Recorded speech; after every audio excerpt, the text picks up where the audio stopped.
আসসালামু আলাইকুম। আজকে ফ্রাইডে ইভিনিং, আপনাদের মন ভালো করার জন্য একটা গল্প নিয়ে আসলাম। একটা ইঁদুর রাজদরবারে ঢুকলো পেটের খোরাক জোগানোর জন্য। সে যথারীতি খাবার না পেয়ে একটি হীরার টুকরোকে খেয়ে ফেললো এবং তখন রাজদরবারে ঘটে গেল একটি হুলস্থুল কাণ্ড। সে রাজা ইঁদুরকে ধরার জন্য জ্যোতিষীকে ডাকলেন এবং জ্যোতিষী গণনা করে বললেন, আপনার হীরাটি একটি ইঁদুর খেয়ে ফেলেছে। যথারীতি রাজা সেনাপতিকে নির্দেশ দিলেন এবং সেনাপতি প্রকাশ্যে ঘোষণা করলেন, যে হীরার টুকরোটি খুঁজে এনে দিবে তাকে পুরস্কার দেওয়া হবে। এই কথা শুনে কিছু তরুণী চলে আসলো যে তারা ইঁদুর খুঁজে হীরার টুকরোটি রাজাকে উদ্ধার করে দিবে।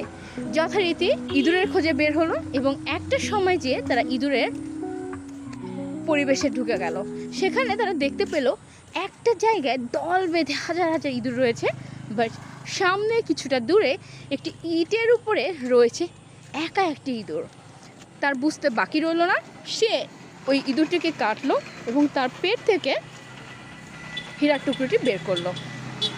এতে করে সে যথাসময়ের মধ্যে রাজার কাছে তার হীরার টুকরোটি পৌঁছে দিতে পারলো। রাজা মহাখুশি, সে তার পুরস্কার দিয়ে দিল।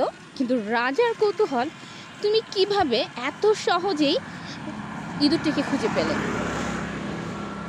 তখন তরুণী বলছে, এটা তো খুবই সহজ। যখন কেউ হঠাৎ করে অর্থগমনে পড়ে, সে হয়ে ওঠে দুঃসাহসী, সে হয়ে ওঠে অহংকারী। এই ইঁদুরটিও তার ব্যতিক্রম ছিল না।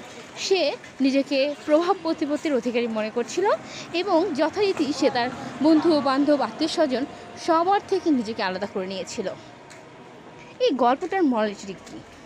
এই গল্পটার মরালিটি হচ্ছে, আমরা যখন আমাদের অর্থগমনের জন্য বা কিছুটা ক্ষমতার জন্য সব কিছু ত্যাগ করি, তখন কিন্তু আমরা আসলে আমাদের নিজেদের বিপদ ডেকে নিয়ে আসি। ধন্যবাদ সবাইকে।